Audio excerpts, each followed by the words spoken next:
Shalom, perkenalkan nama saya Julianti Ririn dari kelas A Pendidikan Agama Kristen dengan NIRIM 1020196371. Di sini saya akan membahas materi tentang hakikat kurikulum. Nah, yang pertama adalah pengertian kurikulum. Nah, pengertian kurikulum itu terdapat beberapa pandangan. Yang pertama itu pandangan klasik atau tradisional. Nah, kurikulum artinya sejumlah mata pelajaran yang harus ditempuh oleh peserta didik atau murid untuk memperoleh ijazah. Nah, pandangan-pandangan yang lain juga tentang kurikulum. Yang pertama itu kurikulum sebagai suatu program kegiatan yang terencana. Nah, menurut Saylor, Alexander, dan Lewis, kurikulum sebagai suatu program kegiatan yang terencana itu merupakan suatu program kegiatan yang direncanakan sebelumnya, yang mempunyai rentang yang cukup luas. Di sisi lain, kurikulum dipandang sebagai suatu dokumen yang tertulis, sedangkan di pihak lain, kurikulum dipandang sebagai suatu rencana yang tidak tertulis, yang terdapat di dalam pemikiran pihak pendidik. Nah, melalui pandangan ini muncul istilah kurikulum, yaitu kurikulum yang direncanakan dan kurikulum yang operasional. Nah, kurikulum yang direncanakan adalah kurikulum yang berupa dokumen. Nah, kurikulum yang direncanakan adalah kurikulum yang menunjuk pada dokumen tertulis, di mana kurikulum yang tertulis sebagaimana yang direncanakan dapat dievaluasi, dapat dikritik, dan dapat dipindahkan ke dalam setting pembelajaran yang lain. Kemudian yang kedua, kurikulum yang operasional. Nah, kurikulum yang operasional yaitu kurikulum yang dilaksanakan.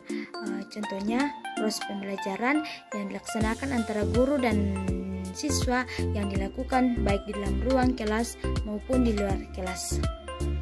Nah, pandangan yang kedua tentang kurikulum yaitu kurikulum sebagai hasil belajar yang diharapkan.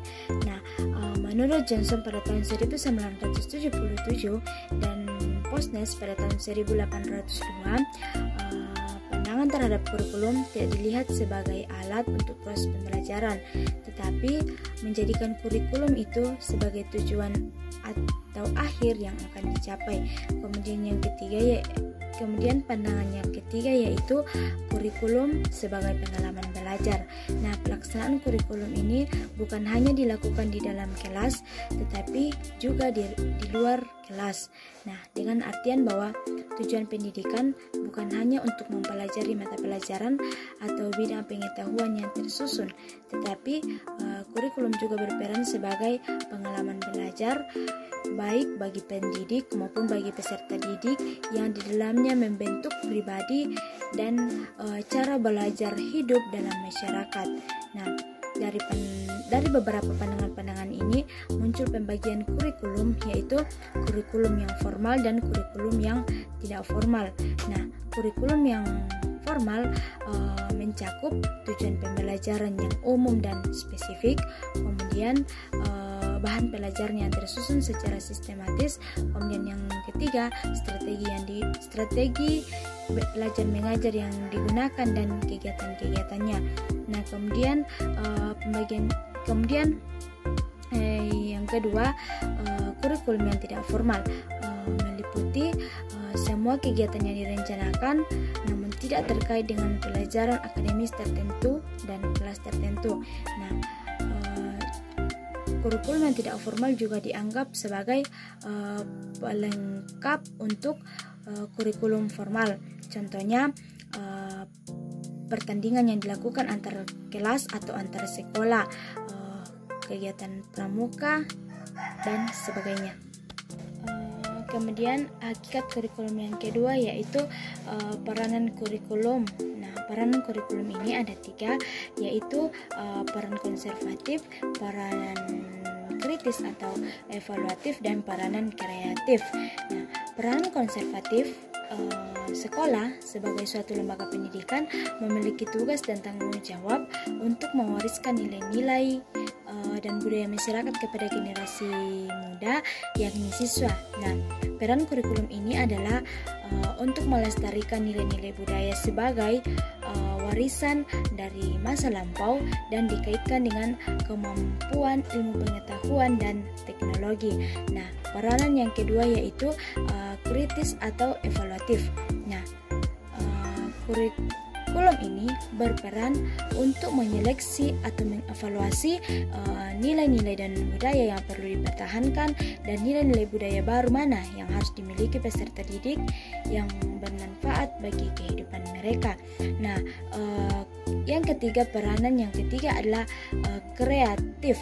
Nah, lembaga pendidikan atau sekolah harus mempunyai tanggung jawab dalam mengembangkan hal-hal yang baru sesuai dengan perkembangan zaman yang selalu mengalami perubahan.